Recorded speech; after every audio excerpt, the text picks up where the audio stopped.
Bismillahirrahmanirrahim. Assalamualaikum warahmatullahi wabarakatuh. Waalaikumsalam warahmatullahi wabarakatuh. Innal hamdalillah nahmaduhu wa nasta'inu wa nastaghfiruh wa na'udzu billahi min shururi anfusina wa min sayyiati a'malina.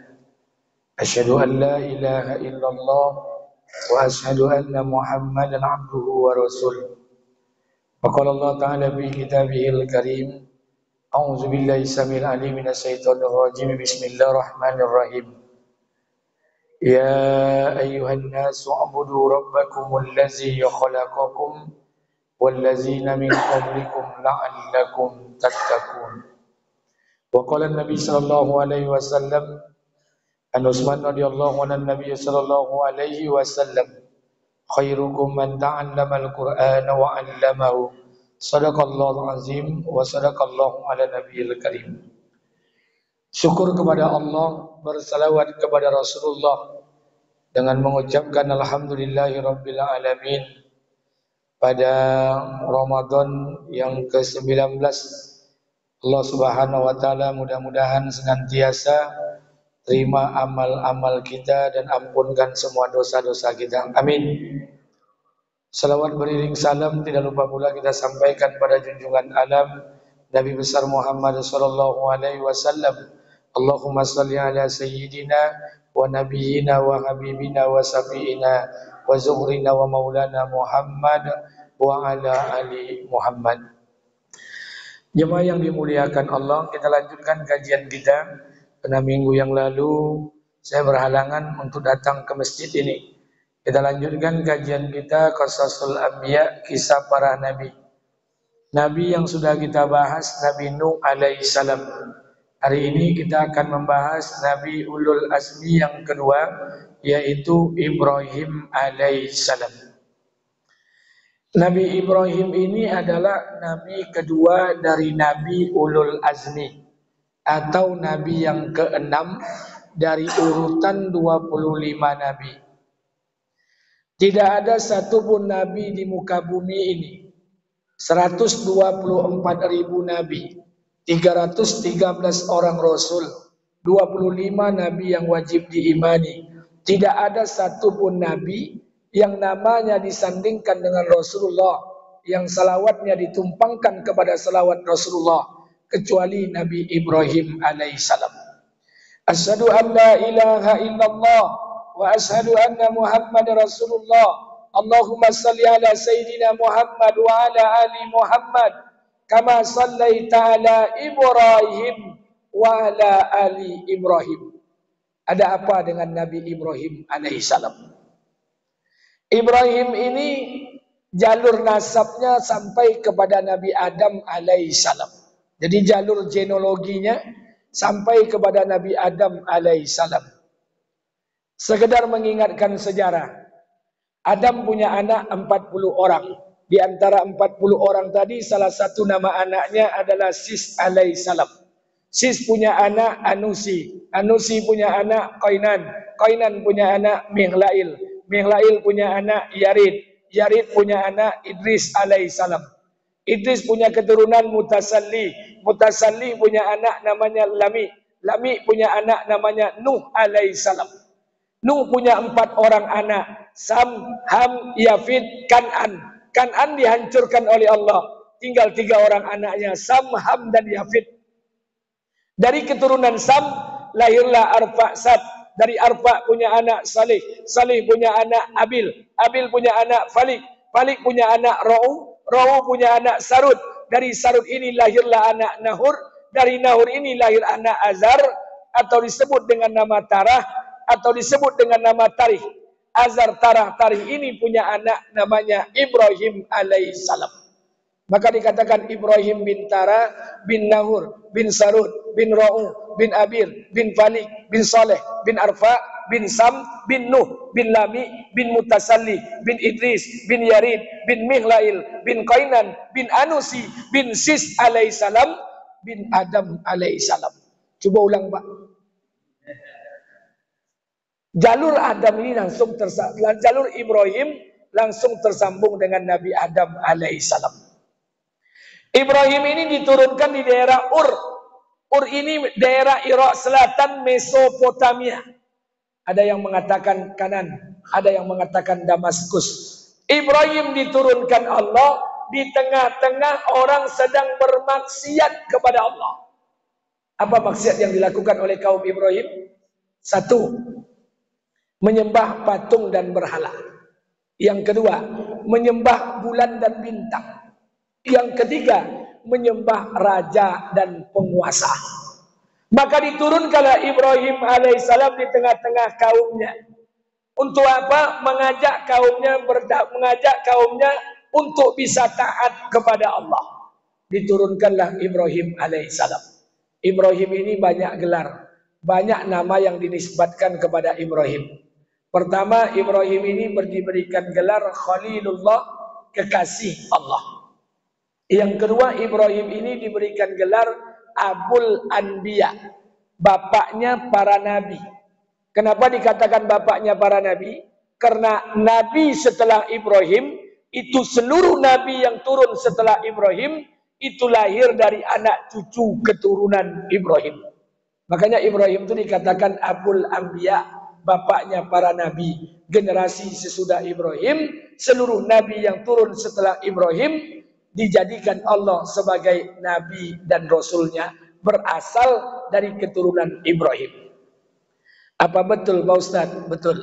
Karena Ibrahim ini dalam Qasasul Anbiya dikatakan adalah bapaknya para nabi, generasi sesudah Ibrahim, seluruh nabi dan rasul yang diangkat melainkan lahir dari anak cucu keturunan Ibrahim. Kita mau lihat, betulkah Ibrahim ini bapaknya para nabi? Ibrahim alaihissalam punya beberapa orang istri. Berapa orang istri Ibrahim, Pak? Berapa? Ompek. Jadi makanya syarat orang soleh itu bininya mesti ompek nampaknya. Jadi kalau cie jangan pernah mengaku soleh. Ibrahim itu punya istri 4. Yang pertama Sarah, yang kedua Hajar, yang ketiga Profesor Quraisyhab dalam tafsirnya Al-Misbah mengatakan Kentura. Yang keempat punya istri namanya dari hamba saya Yasyur binti Amr. Ibrahim punya istri 4, punya anak 13. Dari Sarah 1, dari Hajar 1, dari Kentura punya anak 6, dari Yasyur binti Amr punya anak 5. Ibrahim punya istri 4, punya anak 13 orang. Kita lihat satu persatu. Kenapa kita mesti pahami kisah Nabi ini, Pak? Nanti kita akan bahas. Dari istri keempat kita keluarkan karena tidak masuk jalur kenabian. Istri ketiga dari Kentura. Profesor Quraisyhab mengatakan istri ketiga ini punya anak 6. Salah satu di antara 6 tadi namanya Madian. Madian ini punya anak namanya Yasyur. Yasyur ini punya anak namanya Mikail. Mikail punya anak namanya Suaib alaihissalam. Maka dikatakan Suaib bin Mikail bin Yasyur bin Madian bin Ibrahim alaihissalam. Dari istri yang kedua namanya Hajar, lahir anak diangkat dari Nabi dan Rasul Ismail alaihissalam. Dari keturunan Ismail lahirlah baginda Nabi Muhammad sallallahu alaihi wasallam. Muhammad bin Abdullah bin Abdul Muttalib bin Hasim bin Abdul Manaf bin Qusay bin Kilab bin Murrah bin Ka'ab bin Ghalib bin Fil bin Malik bin Nadar bin Kinana bin Mudrika bin Huzaimah bin Mudar bin Ma'ad bin Ilyas bin Adnan bin Ismail alaihissalam bin Ibrahim alaihissalam. Nabi. Dari bini Patamo lahir anak Nabi Ishak alaihissalam. Ishak punya anak Nabi Yakub alaihissalam. Yakub ini bahasa Ibrani. Bahasa nama lain Nabi Yakub ini adalah Israel. Israel itu bahasa Ibrani. Isra itu artinya hamba yang dekat. Il itu dinisbatkan kepada Allah. Makanya mohon maaf, Nabi Yakub punya nama lain Israel, punya anak 12 orang. 12 orang itu dikatakan Bani Israel. Dari Bani Israel ini satu anak diangkat jadi Nabi, Yusuf alaihissalam. Yusuf punya anak Ibrahim. Ibrahim punya anak Sutlim. Sutlim punya anak Akhtub. Akhtub punya anak Ilyasa alaihissalam. Maka dikatakan Ilyasa bin Akhtub bin Sutlim, bin Ibrahim, bin Yusuf, bin Yakub, bin Ishak, bin Ibrahim alaihissalam. Saudara Yusuf namanya Benjamin. Benjamin punya anak Abu Maktah. Abu Maktah punya anak Mattah. Mattah punya anak Yunus alaihissalam. Saudaranya Benjamin punya anak namanya Yahuda. Yahuda ini cicit cikal bakal orang Yahudi. Yahuda ini punya anak Faris. Dari Faris lahir Aram. Dari Aram lahir Hasrun. Dari Hasrun lahir Aminabad. Aminabad lahir Uwaibid. Dari Uwaibid lahir Salmon. Dari Salmon lahir Hasyun. Dari keturunan Hasyun lahir Yisais, disebut dengan nama Yisa. Dari Yisais ini lahirlah Daud alaihissalam, Sulaiman alaihissalam. Sulaiman punya istri Ratu Balkis, punya anak tunggal namanya Rahabaan atau disebut dengan nama Rahabeam. Rahabaan ini punya banyak anak, salah satunya adalah Ainaman. Dari keturunan Ainaman lahirlah Zakaria alaihissalam, Yahya alaihissalam. Saudaranya Ainaman, Radim, Yahusafat turun ke bawah. Imran, Maryam, Isa alaihissalam. Makanya Ibrahim itu dikatakan Abul Anbiya, bapaknya para nabi. Apa yang dibuat Ibrahim, Pak? Sehingga Allah jaga keturunannya, 11 keturunannya. Bahkan ada keturunan Ibrahim yang diberikan Taurat Musa. Ada keturunan Ibrahim yang diberikan Injil kepada Isa. Apa yang dibuat Ibrahim? Kita mau contoh. Ada orang tanya dengan saya, kenapa kita tidak contoh Nabi saja? Quran bercerita, Qul bal millata Ibrahim hanifa. Hai Muhammad, sampaikan kepada umatmu, ikuti jalan Ibrahim. Ibrahim itu jalan orang-orang yang lurus. Makanya kita menyembelih hewan korban dalam rangka mengikuti millata Ibrahim hanifah. Maka apa yang dibuat oleh Ibrahim alaihissalam? Yang ketiga, Ibrahim ini namanya banyak. Ada orang menyebutnya Abraham. Bahkan orang Hindu menyebutnya Brahma. Sebagaimana orang Yahudi berbeda sebutan dengan kita. Kalau kita menyebut Sulaiman, di luar sana disebut Solomon. Kalau kita menyebut Daud alaihissalam, orang luar sana menyebut David. Makanya ada orang luar sana menyebut Abraham, ada yang menyebutnya Brahma. Orang Hindu menyebutnya Brahma. Maaf, kalau Bapak baca sejarah, munculnya Brahma 1700 sebelum Masehi sampai dengan 2000 sebelum Masehi. Maaf, satu dekat, satu zaman, satu masa dengan kelahiran Ibrahim alaihissalam. Makanya jangan heran, walaupun ada jalur benang yang kusut antara Ibrahim ke bawah. Saya tidak bisa memastikan ini benar atau tidak, tapi yang jelas ini sejarah, butuh penelitian lebih lanjut. Ada kemiripan ritual agama Hindu dengan ritual agama Islam. Ada kemiripan-kemirikan antara ritual ibadah yang dilakukan oleh orang Islam dengan ritual yang dilakukan oleh agama Hindu. Bahkan sejarahnya punya kemiripan. Ini bukan ilmu cocok logi, ini ilmu berdasarkan sejarah. Tapi mengenai kebenarannya perlu dilakukan penelitian lebih dalam. Ibrahim punya istri namanya Sarah. Brahma, nabinya orang Hindu, punya istri namanya Saraswati. Di Mekah ada Ka'bah, kotak, dalamnya kosong. Yang membangun dulu Adam. Inna awwala baiti wudi'a lin-nasi lallazi bi Bakkah mubarakah wa hudan lil alamin. Adamlah manusia pertama yang membangun Ka'bah itu. Kotak segi 4, dalamnya kosong. Di India, orang saudara kita beragama Hindu punya bangunan seperti Ka'bah, namanya stupa. Di Mekah ada urusan ritual pemakai pakaian ihram. Pakaian itu berwarna putih. Di India ada pakaian ritual agama mereka seperti ihram, tapi pakaiannya berwarna kuning. Di Mekah orang haji dan umroh, tawaf sa'i ada urusan terakhir dengan kepala, namanya tahallul. Di India ada urusan dengan kepala, namanya digundul. Di Mekah ada ritual penyembelihan hewan kurban. Di India ada ritual penyembelihan hewan kurban, namanya gadri. Jadi maaf, jangan-jangan saudara kita yang beragama Hindu dulu mengikuti millata Ibrahim hanifah, mengikuti millah Ibrahim. Tapi kena ribuan tahun bergeser, berubah keyakinan, berubah kebudayaan. Maka diturunkanlah Rasulullah untuk mengembalikan itu semua kepada Allah. Jadi mohon maaf, kok bisa Pak. Ribuan tahun bergeser kebudayaan. Awak coba orang Minang merantau ke Jakarta 3 bulan, lah berubah bahasa Minang. 3 bulan merubah alun 3.000 tahun. Bisa jadi, jangan-jangan saudara kita yang beragama Hindu itu dulunya mengikuti millata Ibrahim Hanifah. Makanya hadirin yang dimuliakan Allah, maka Ibrahim diturunkan Allah di tengah-tengah kaum yang ketika itu sedang bermaksiat kepada Allah. Apa yang dilakukan Ibrahim? Kenapa Ibrahim ini dijaga oleh Allah, 11 keturunannya ke bawah dijaga, dijadikan Nabi dan Rasul? Apa yang membuat itu semua? Satu, kita mau belajar. Ibrahim laki-laki baik dan laki-laki terbaik.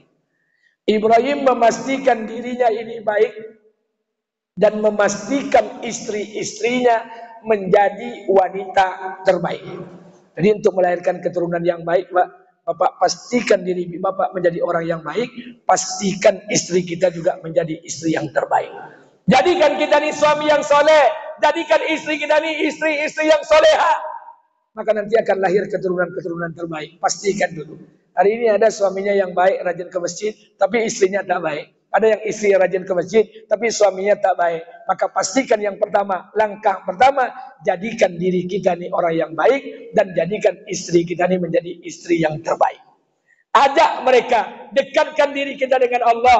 Ajak istri dan keluarga kita untuk dekat dengan Allah. Kalau kita sudah dekat dengan Allah, apalagi pertolongan Allah yang tak akan turun dalam kehidupan ini. Makanya mohon maaf, Bapak Ibu yang dimuliakan Allah Subhanahu Wa Taala, kita ini sama, Pak. Kita ini bukan orang-orang baik. Kita belajar ingin jadi orang baik. Jadi jangan disangka mentang-mentang setiap berceramah, ada orang berceramah, pasti Ustadz itu rumah tangganya sakinah, mawaddah, warahmah. Enggak. Kadang mohon maaf, Ustadz itu bukan nabi, istrinya bukan bidadari. Kita sama-sama ingin jadi orang baik, kita belajar ingin jadi orang baik. Maka saya katakan, hati saya rapuh, hati istri saya rapuh, hati kita semua rapuh. Kita ini muncul kecintaan dengan dunia ini begitu tinggi. Kata Nabi, Iza azzamat ummatid dunya, nuziat minha khaybatul Islam. Apabila umatku sudah mengagung-agungkan dunia, maka timbullah, maka jatuhlah kehebatan Islam. Islam tak jadi lagi agama yang paling hebat. Kita ini menjadi orang, Pak, kecenderungan untuk berbuat itu luar biasa. Kecenderungan untuk mencintai dunia itu luar biasa. Makanya mohon maaf, Ramadan ini kita ditarbiyah, dididik oleh Allah. Dulu sudah saya sampaikan dengan jemaah di sini.